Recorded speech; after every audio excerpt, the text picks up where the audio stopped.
Hi, I'm Beebs Kelley. Welcome back to another video. I hope you're having a happy day today. We have got to talk about what Meg did to her outfit. Not that long ago, Meghan Markle and Prince Harry showed up at an art event and she was wearing this piece from Herrera. It got completely drowned out by the much more important, devastating news from Catherine, the Princess of Wales. Our thoughts are with her and hoping for a speedy recovery for her. And this just became completely unimportant. But now that we've had a little distance and a little time, we're going to take a look back at this disaster. This was the African American art exhibit. Meghan had a lot of word salad going on, and she had an outfit that could have been okay. It had some potential, it had some things going for it. Let's start with what she said. This Instagram update was from this guy who was attending the event, screenwriter Matheus Coelho. I'm not sure how to pronounce his name, I do apologize. In the video that he shared, Meghan could be heard saying, "I thought, oh my gosh, the extension of that can mean you're vocal about your success. They'll see you and say you deserved it. And hopefully you get to that place." So a huge thanks to the Kinsey family, of course, for not just having this incredible blah, blah, blah. It went on. Apparently it got cut off out of the video. But what does that even mean? It's not funny, but it is laughable because it's so ridiculous. What is she talking about? What is she saying? What does it mean? Perhaps she means when your art is submitted to this, that the extension of that, by saying the extension of having your art admitted, basically, because you've had your art added to this collection, can mean that you're vocal about your success? I'm not sure about that at all. What does that mean? How does any part of what she's saying make sense? How does it mean you're vocal about your success? Are they being vocal about their success? We don't know. Do they want to be? It's not necessarily a good look to be super vocal about your success. It makes you look pompous and full of yourself. They'll see you and say you deserved it. Who? And hopefully you get to that place. Okay, hopefully those people get what Meghan wants them to get. People just generally don't like it when someone says nothing with lots and lots of words. And that's what this seems like right here. The Kinsey collection is a serious and big deal. They've been curating art for 50 years to develop the world's largest collection of African American history and art. So how is about focusing this speech on that, celebrating that massive achievement and how important it is, rather than talking about what she thought? Needless to say, the Meg's speech maketh no sense. Time to pause for a brief moment to thank the sponsor of today's video, Grand Cash Slots, a real Las Vegas casino game with huge rewards, free spins, and a huge variety of options. Discover the exciting world of Grand Cash Slots, with over 100 slot machines available, each featuring vibrant, rich graphics that really bring each theme to life. That means each spin is a new adventure and gameplay is so much fun. Grand Cash Slots provides a fair and enjoyable gaming experience where the thrill of the win is within everyone's reach. Plus, new players get huge welcome coins. Download now to explore a world of grand opportunities and entertainment. It is available on both Apple and Android devices. Plus, to help get you in the mood for spring, they even added an Easter egg machine with a festive springtime theme that just went live on March 28th. So if you're ready to give it a try, just click the links in the description box below to download via the App Store or Google Play Store, or you can scan the QR code on screen to download Grand Cash Slots today. So this Kinsey collection has been at SoFi Stadium for a while now, and the Sussexes via Archwell apparently asked to host an event where the Kinseys were there and toured a group of people who had come around the art exhibit and then discussed how to preserve the art history and culture that they have collected. As per the Kinsey Foundation site itself, the collection's chief curator, Khalil Kinsey, toured the Duke and Duchess of Sussex and an array of industry leaders around the exhibition. So the pictures show that this was actually a really small and very exclusive group. Those that were present already have access to this collection. As noted, they are industry leaders, wealthy people like Tina Knowles and others. Some of the press and social media have said that this was the Sussexes making an impact of some sort. Out here changing the world was one comment. But I disagree strongly with that. Creating access for, say, high school and college kids or lower income families to be able to come and view the art, appreciate it, learn about it, and be inspired by it, that would be impactful. Perhaps, for example, sponsoring young artists to allow people to explore the exhibits who may otherwise not have access to it. That would be making positive change. That would be doing something good. This little room with maybe 36 or so at most people who, like I said, already have access to this collection feels a lot more like a networking situation than a social change campaigning event, as it's not expanding access or exposure to this collection at all. In fact, it being in the news is pretty weird. Look, these rich, fancy people and entertainment industry people, like producers, for example, screenwriters, got together to have a private tour of the Kinsey collection.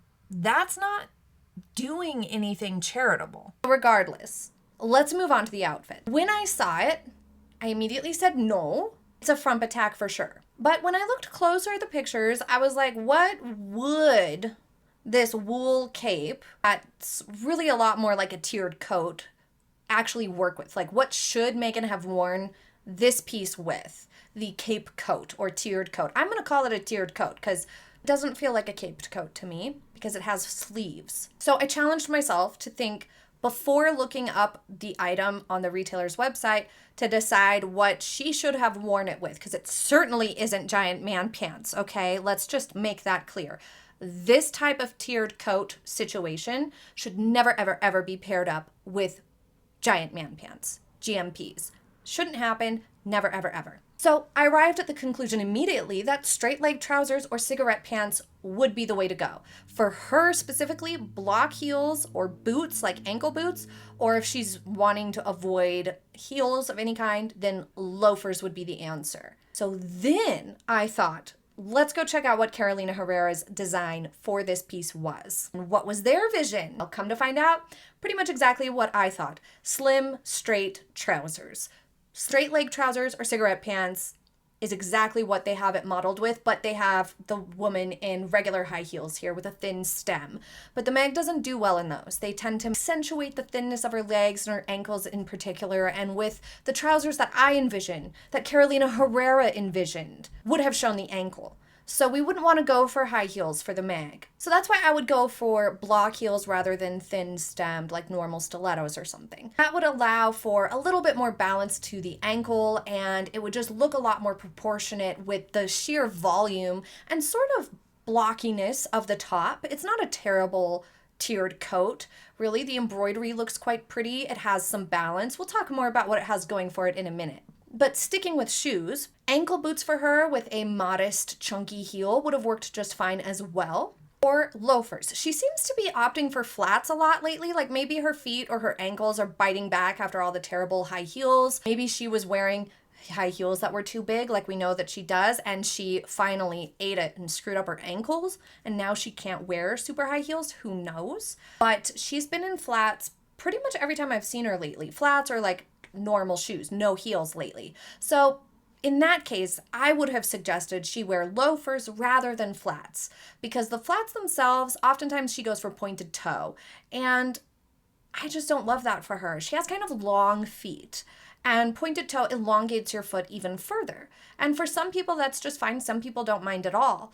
But in this case, I think that the loafers would have been a lot more balancing and would have looked a lot more nice, because they typically have a straight, a square or rounded toe. And I just think that would work a lot better. But why on earth did she put giant man pants on under this cape coat thing?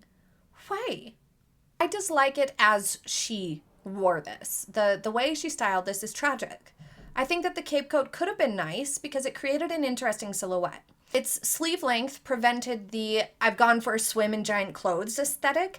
If this cape coat had long sleeves, she would have looked like she's drowning in it. So I really like the sleeve length of it. I also like the structure of it as well, because it actually creates the illusion that it's the cape coat that has the width across the torso and whatnot, not her herself. It gives the illusion that she is smaller within it. Also, because of the placement of the tier, it gives the illusion that she has more of a waistline than she does, while simultaneously not highlighting or accentuating or drawing attention to her waist in any way, the way a tighter fitting garment might. It also sort of camouflages her shorter torso, thereby balancing out her proportions. Because of this garment on top, you cannot see exactly where her true natural waistline is. You cannot see how short or long her torso is under there. So eye automatically assumes it's a balanced proportion. So this does wonders for her in many, many ways. And it was a good choice in a lot of ways. It's also quite pretty. I think the embroidery on it is pretty. The fact that it's got flowers on it can kind of bring it forward closer to a springtime thing. And this was an evening event, like similar to, say, an art gala or something of that nature. So I think that it's okay for this, really. It's the giant man pants that ruined it. For those who comment that the Meg reminds them of people in their lives with oppositional defiant disorder, I would say this exact thing backs you up. Here's some evidence for you and your position on that. The designer paired it with slim or cigarette style pants. The Meg apparently said, "No way, this needs giant man pants." No, it does not. The giant man pants created a ridiculous look. It shortened her, it widened her, and it simply made the whole thing look incredibly awkward. I am completely puzzled, befuddled. Why would somebody see it on the website or in the catalog and think, I'm going to change this vision from a professional, from a designer, and make it worse? Who does that? Now, I am no fan of Carolina Herrera. It's well known. They make boobs look bad in a lot of their dresses. They create an inverted nipple petal cup that I despise. It's not flattering. It's just not. They also have a reputation for creating looks that come across a little bit messy or clunky. They're not as refined as they once were. However, that's not to say that they are a terrible, terrible designer unworthy of our attention in any way, shape, or form. They still have pulled out some good stops. Shailene Woodley, for example, wore a Carolina Herrera dress. It looked a little bit like a spaghetti strap style with a big skirt that was in shades of green, and it worked really, really nice. It was similar to the skirt that the Meg wore for the Jamaica premiere that was way over the top and way too much. Looks to be the same skirt she's wearing in her weird American Riviera Orchard, Montecito, name exhausts me, teaser, whatever you want to call it. That similar skirt, Shailene Woodley had one that pulled off really nicely here. So Carolina Herrera isn't always tragic. They can make nice things. And this cape coat, I would argue, tiered coat, is fine in so many ways, and there's so much about it that works for the Meg. That's why I say she's completely ruined it. It had potential. Why would she do that? Unless it is oppositional defiant disorder. There's no good reason to change the pants to giant man pants. There is no good reason, because it looks worse. So why did it happen? It's painfully bad. I will say her makeup looks nice. It seems that she got the memo on not overdoing the dark shadow, like across the eyelid especially, or perhaps she had threads. If you don't know what that is, there are a lot better YouTubers out there to explain exactly what threads are, but essentially it's a procedure or a plastic surgery of sorts that uses tiny threads under the skin to sort of lift the eyebrow area up a bit and the forehead up a bit by pulling them this way with threads of some kind. Somebody else can explain it much better than me. But if she had a procedure like that to lift her brow just a bit to reduce the partially hooded eye that we saw previously on her, she might want to be showing that off and doing her eye makeup differently. Because I have noticed that in recent pictures, she has been backing away from the dark shadows. We spoke about that previously in a couple of videos where we analyzed her makeup. I will link for you guys here, where when she does the dark eyeshadow or a lot of dark eye makeup, it makes her eyes look further recessed and further hooded because she had a partial hood and rather deep set eyes, which made them look smaller. And with the dark shadow, it just further accentuated that rather than complementing and balancing her eyes in their natural state. Clearly lately, she's been using less of those dark shadows, but also it looks like she has less of a hood involved. So that could have been some sort of procedure involving the lid. It could have been something like threads to just lift the eyebrow area just a tad to create a little bit less skin settling on top of the eye, a little bit less of the hood. Or maybe it is just makeup and it's just creating that effect, which I was talking about of if she avoided the dark shadows, she would be able to make it look like her eyes were being brought forward a little bit more. It would complement her eye shape better. So no matter the reason or what she has potentially had or not had done, the way she's doing her eye makeup now does look much better. The lighter eyeshadow is helping to light up her eyes more, so that's good. Her hair up would have given a more polished and perky look to the outfit. It would have juxtaposed the structure and volume to the cape coat, which was not excessive. It was a well-balanced garment and it worked well on her, with the exception of the giant man pants. But having her hair up would have really fit well in with this artistic crowd and the occasion. I also think that with it down, it's just kind of dragging it down a little bit more. It's making it just look a little bit more drab, a little bit more kind of just lowering the look overall. I think lifting her hair up, having a nice cute like tight bun up here, something up top, would have just been like really nice. It would have been maybe a little bit more youthful. It would have complemented the coat. It would have just been a better look overall. The interesting tiered feature of the coat and the embroidery were the showcase, and the big pants and hair are competing with it overall. When you look at the silhouette from afar, that's a problem. Make it stop. Since it does hide her boxy short torso proportions by creating its own silhouette and shape, it makes the coat the focal point, and the details of the coat, the shape of the coat, the structure, and the embroidery are the details that you will focus on and that catch your eye rather than the waist itself or her proportions. So that is a good thing. The top garment is doing a good job. The pants are not. Those of you who have said that maybe she had like trouble with bunions or something like that with her feet, could that be the reason why she's wearing flats a lot more lately? What do you guys think of this outfit and this occasion? Leave your thoughts in the comments below. Thank you so much for joining me for today's quick update video. I hope you have a very happy day ahead, and I will see you next time. Bye!